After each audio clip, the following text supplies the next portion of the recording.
A common logical flaw in arguments is to assume that correlation implies causation.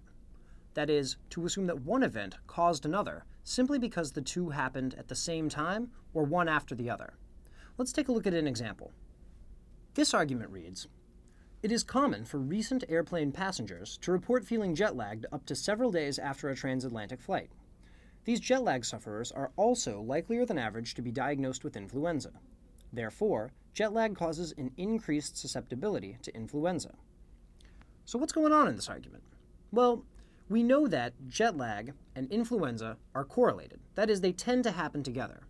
And the assumption in this argument is that jet lag is actually the cause of influenza susceptibility.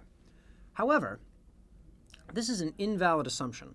It's much more likely that these two things have different causes.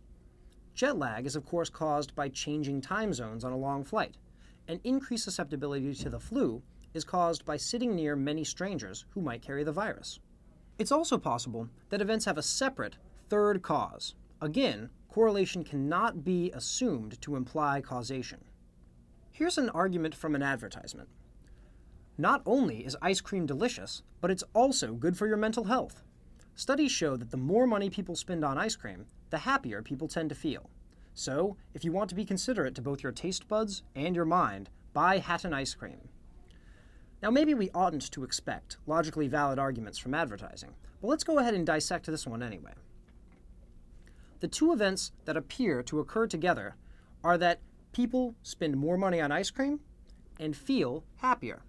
So these two things are correlated, and the assumption here is that buying ice cream causes you to be happy.